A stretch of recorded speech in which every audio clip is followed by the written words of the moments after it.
कैसे हो मेरे प्यारे बच्चों। आइए इस प्रश्न को सॉल्व करते हैं। Let's solve this question. So ये exercise NCERT standard 9 science book की ग्रेविटेशन चैप्टर से एक्सरसाइज का क्वेश्चन नंबर 3 है, आप देख सकते हो, है ना। सो गिवन डाटा पहले क्या क्या है, फिर डायग्राम देखेंगे एंड सॉल्व करेंगे।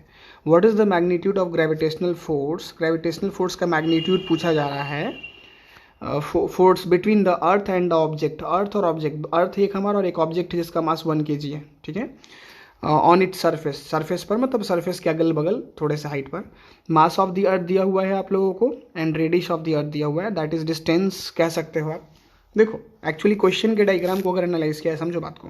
ये हमारा अर्थ हो गया, this one, okay let me to show you. ये हमारा आपको अर्थ हो गया, ठीक है, दिस वन। मैंने अर्थ के एक छोटे से सरफेस को डिनोट किया है क्योंकि अर्थ बहुत बड़ा है ऑब्वियसली। उसका मास दिया हुआ है आप लोगों को 6 × 10⁴ kg, और आप देख सकते हो कि उसका रेडियस भी आपको मालूम है, ठीक है, क्वेश्चन में दिया हुआ है। अदरवाइज ये वैल्यूज आप लर्न भी कर लेना, बेटर रहेगा।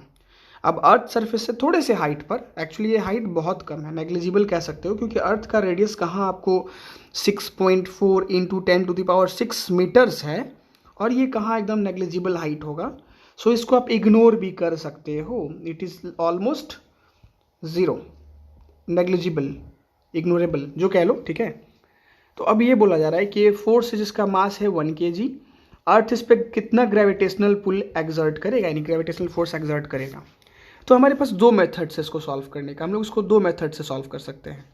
पहला हमारा ट्रेडिशनल फार्मूला जो कि न्यूटन ने दिया था, F = G m1m2/r²। ऑब्वियसली मैं m1 m2 को कैपिटल M और स्मॉल m लिख करके डिनोट करना बेहतर समझता हूँ, थोड़ा आसान होता है, आप m1 m2 लिख सकते हो।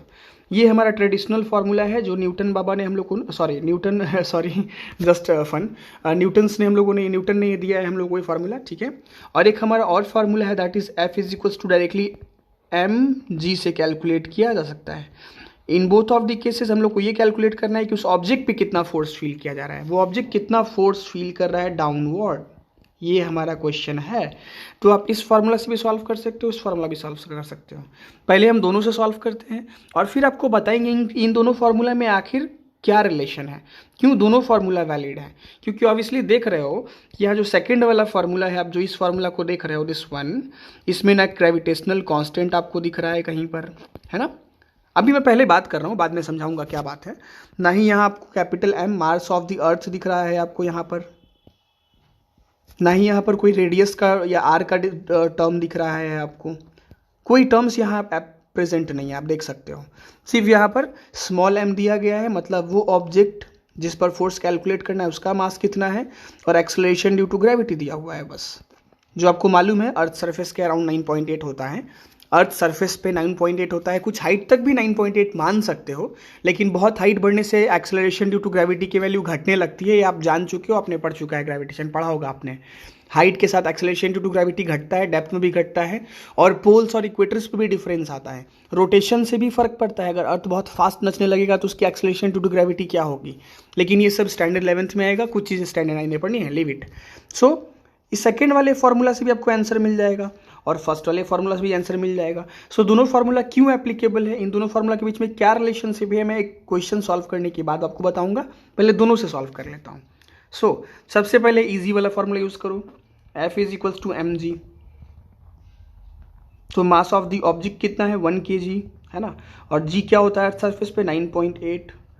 सो ये आपका हो जाएगा, अगर आप ऐसा यूनिट साथ में लिखते हुए चलोगे तो it will like this, 1 kg into mass of earth acceleration due to gravity 9.8 मीटर/सेकंड²। So solution of the force, मतलब फोर्स का मैग्नीट्यूड क्या आ जाएगा, दैट इज 9.8 kg मीटर/सेकंड²। ये आपका फोर्स कैलकुलेट कर लिया आपने उस ऑब्जेक्ट पर, ठीक है, उस ऑब्जेक्ट पर। और फोर्स कैसा यूनिट एक और होता है आपको मालूम है, दैट इज साइंटिस्ट के ऑनर में जो दिया जाता है। सो 9.8 न्यूटन भी आप डायरेक्टली इसको लिख सकते हो। एक हमारा डिराइव्ड ऐसा यूनिट है और एक हमारा ऑनर इन द साइंटिस्ट है। चलिए, ये तो इजी मेथड से हम लोगों ने सॉल्व कर लिया, बट एनसीईआरटी ने किस अप्रोच से सॉल्व करने के लिए बोला है वो भी आप देख लो। ये है हमारा अप्रोच नंबर 2, जो थोड़ा सा टफ पड़ेगा कैलकुलेशन पॉइंट ऑफ व्यू से। F = gravitational constant G m1 m2/r²। इस फॉर्मूला में सारे वैल्यूज को डाल लो, ओके।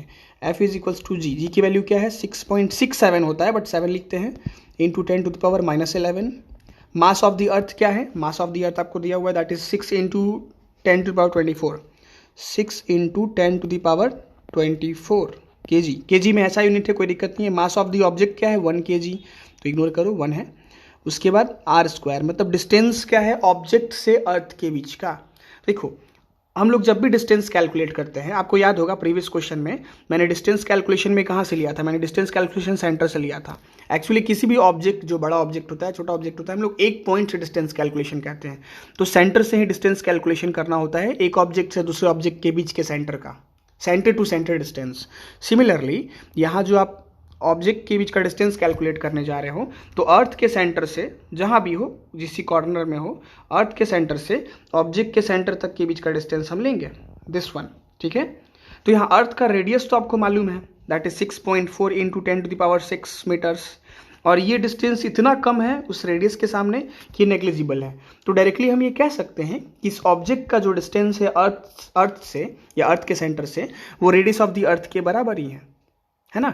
ये छोटी सी हाइट को हम इग्नोर कर देंगे, हमारे लिए नेग्लिजिबल। इस बात को बहुत ध्यान से आप लोग समझो, ये इंपॉर्टेंट है। ठीक उसी तरह जैसे मान लेते हैं आपके पास करोड़ों रुपया है, आप मतलब आप करोड़पति हो, अरबपति हो, आप 10 करोड़ लेके कहीं मार्केट शॉपिंग करने निकले और आपका गलती से 100 रुपया गिर गया, 1000 गिर गया, तो आपको बहुत दुख नहीं होगा।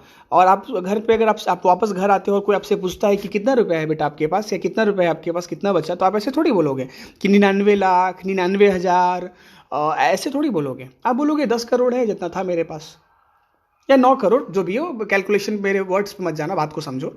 लेकिन मान लेते हैं आपके पास 1000 रुपया है और तब 500 गिर गया या 400 गिर गया, तब तो आपको बहुत इफेक्ट्स पड़ेगा ना।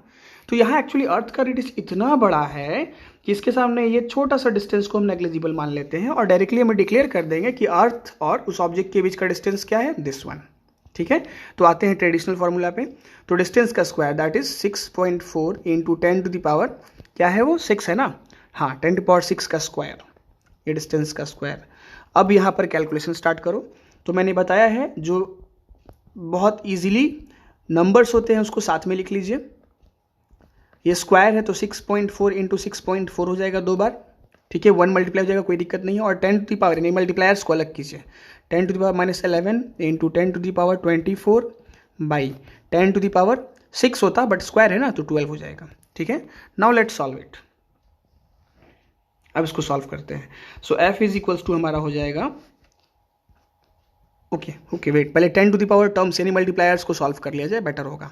देखिए ये 10 टू द पावर 12 जो है, अगर ऊपर जाएगा तो क्या हो जाएगा, it will become 10 to the power -11 into 10 to the power 24 पहले से है, और ये ऊपर जाएगा तो 10 टू द पावर -12 हो जाएगा। नीचे प्लस में था, ऊपर जाएगा तो -12। ये दो माइनस वाले टर्म्स आ गए, दोनों को ऐड कीजिए, तो 12 11 ऐड कीजिए, इट विल बिकम 23 -23 है ना। तो यहाँ पर आपका सॉल्यूशन क्या हो जाएगा, 10 to the power -23 into 10 to the power +24। और जब इसको आप सॉल्व करोगे you will directly get the answer that is it will become 10 only, है ना। 24 में 23 घटेंगे तो सिर्फ 10 बच जाएगा, 10 टू द पावर 1 बचेगा, लेकिन 10 लिख सकते हो, ठीक है। तो मल्टीप्लायर तो हम लोगों ने सॉल्व कर लिया। Now let's solve it. अब देखो वैल्यू को समझो, यहाँ पर ये पॉइंट्स अगर हटाते हो तो आपको कुछ ऐसा दिखेगा, 67 इंटू 6 बाई 64 इंटू 64, ऊपर से एक पॉइंट हटा तो नीचे एक जीरो आएगा, और नीचे से 2 पॉइंट हटा ऊपर 2 जीरो जाएगा। और यहाँ एक मल्टीप्लायर था, है ना, इनटू वो मल्टीप्लायर का जो सॉल्यूशन था 10 आया था सिर्फ। नाउ अब इसको सॉल्व करो तो f इज इक्वल्स टू आ जाएगा 67 into 6 into 1000 by 64 into 64, okay wait, into 10, okay. Now यहाँ आप देख सकते हो एक 10 नीचे ऊपर से एक जीरो को स्ट्राइक आउट कर देगा like this, then it will become 67 into 6 into 100 sorry by 64 into 64। अगर आप कट करना चाहो तो ये कट सकता है, दैट इज ऑलमोस्ट अबाउट 2 3 जा 6, 2 3 जा 6 एंड 2 2 जा 4। बट ये अब आगे शायद नहीं कटे, मे मोस्ट प्रॉब्ली 6 10, हाँ आगे शायद ये नहीं कटे, तो बेटर होगा कि अब डायरेक्टली आप इसको मल्टीप्लाई करो। तो f इज इक्वल्स टू, अगर इसको आप डायरेक्टली सॉल्व करते हो, I am not going to use here my calculator, but आप इसको मैनुअली करना है, कैलकुलेटर यूज़ मत करना। थोड़ा मैं कर देता हूँ, 7 3 जा 21, 2 बैलेंस 3 6 18 19 20, इट विल बिकम 201, और यहाँ 2 जीरो पहले से उसको मल्टीप्लाई कर दीजिए। और बेस में भी आप 64 इंटू 32 करोगे, और इसको फिर आप अगर कट करना चाहो तो करो, अदरवाइज जो भी है फाइनली आंसर हमारा आ जाएगा 9.8 न्यूटन सॉल्व करने के बाद। ठीक है, ये डायरेक्टली आंसर आ जाएगा 9.8 न्यूटन। तो फोर्स आप फिर से कैलकुलेट कर लिए, यहाँ force on object due to gravity ये हम लोगों ने कैलकुलेट किया। तो हमारे पास दो अप्रोच है इसको सॉल्व करने का, ठीक है, दोनों में आपको आंसर मिल जाएगा। लेकिन बात ये होता है कि सर दोनों फार्मूला में रिलेशनशिप कहाँ आ रहा है यहाँ पर। Let me discuss about it. हम दोनों फार्मूला के रिलेशंस को समझाते हैं। तो जब इसको आप सॉल्व करोगे directly you will get the answer that is 9.8 Newton. ये और भी कुछ टर्म्स में रहेंगे डिवाइड करोगे तो, बट 9.8 काफ़ी है हमारे लिए, ये हमारा आंसर आ गया है यहाँ पर। ठीक है, लेकिन अब यहाँ बात है कि सर रिलेशन समझाइए। ओके, आप एक चीज़ जानते हो, न्यूटन के अकॉर्डिंग फोर्स का फॉर्मूला क्या है, G m1m2/r²। ठीक है, और एक और डेरिवेशन आपने पढ़ा होगा एक्सेलरेशन ड्यू टू ग्रेविटी का, जहाँ small g is equals to होता है capital G, that is universal gravitational constant, mass of the planet, यानी जिस प्लैनेट के अराउंड आप एक्सेलरेशन ड्यू टू ग्रेविटी निकालना चाहते हो, या जिस ऑब्जेक्ट जो भारी ऑब्जेक्ट है जो अगल बगल अपना इन्फ्लुएंस दे रहा है, अपना इफेक्ट्स दे रहा है, उसके अराउंड कितना एक्सेलरेशन ड्यू टू ग्रेविटी होगा उसका मास, और वो ऑब्जेक्ट जहाँ पर उस ऑब्जेक्ट का रेडियस, या फिर कह सकते हो जिस पॉइंट पर उस ऑब्जेक्ट से, जिस मान लेते हैं एक ऑब्जेक्ट है, लेट मी डिस्कस, ये ऑब्जेक्ट है और इस पॉइंट पर हमको कैलकुलेट करना है कि इस पॉइंट पर जी का इफेक्ट कितना है, एक्सेलरेशन ड्यू टू ग्रेविटी कितना होगा, कितना इफेक्ट वहाँ इन्फ्लुएंस क्या देगा। तो ऑब्वियसली इस ऑब्जेक्ट का मास यूज़ कर लेंगे और ये डिस्टेंस हम यूज़ कर लेंगे। तो ये डिस्टेंस r मान लेते हैं हम लोग यहाँ, मतलब यहाँ से लेकर के कंप्लीट यहाँ तक है ना। तो आप स्मॉल g कैलकुलेट करने का फॉर्मूला जानते हो, Gm/डिस्टेंस का स्क्वायर r²। ठीक है, तो ये स्मॉल g का फॉर्मूला है, हम स्मॉल r लिख देते हैं, बेटर होगा। ये स्मॉल g कैलकुलेट करने का फॉर्मूला है हमारा। अब ध्यान से ज़रा देखिए, तो यहाँ ये स्मॉल g छिपा हुआ आपको दिख रहा है कि नहीं कहीं पर, ऑब्वियसली बोलोगे यस सर दिख रहा है, इसीलिए directly F is equals to mass of the object into G लिख दिया जाता है, क्योंकि इसी जी का वैल्यू है, इसी जी को हम लोग कहते हैं एक्सेलरेशन ड्यू टू ग्रेविटी, जो ऑलरेडी जी कैपिटल M, यानी जी जो object acceleration due to gravity लगा रहा है और दोनों ऑब्जेक्ट्स के बीच का डिस्टेंस का स्क्वायर करके कैलकुलेट करके डाला जाता है। तो डायरेक्टली हम लोग को मालूम है कि अर्थ का एक्सेलरेशन ड्यू टू ग्रेविटी 9.8 है। कैसे, मास ऑफ द अर्थ और रेडियस ऑफ द अर्थ, या वो उस ऑब्जेक्ट के बीच तक का डिस्टेंस जो कि surface of the earth calculate किया गया ना, ऑब्जेक्ट कहाँ था, surface, near the surface of the earth. तो डायरेक्टली हम लोग रेडियस ऑफ अर्थ कैलकुलेट करके ये देख लिए और इसका वैल्यू हम लोग को मालूम है 9.8 होता है ऑब्वियसली। तो मैंने सबसे पहले अप्रोच में 9.8 डायरेक्टली लिया था, आप देख सकते हो दिस वन है ना। तो यही रिलेशनशिप है इन दोनों फार्मूला के बीच में। यहाँ पर ये जो फार्मूला आप देख रहे हो न्यूटन लॉ वाले फार्मूले में, यहाँ जी का वैल्यू यही है, स्मॉल कैपिटल G m/r² जो है ना, ये जी का वैल्यू जो अगले टर्म में मैंने यहाँ चेंज कर दिया है, आप देख सकते हो दिस वन। ठीक है, तो आप इस टर्म में भी इसको लिख सकते हो, not a big deal. I hope so आप समझ गए होगे है ना। अगर कोई डाउट्स रहता है तो जरूर बोलिएगा। Thank you, have a nice day.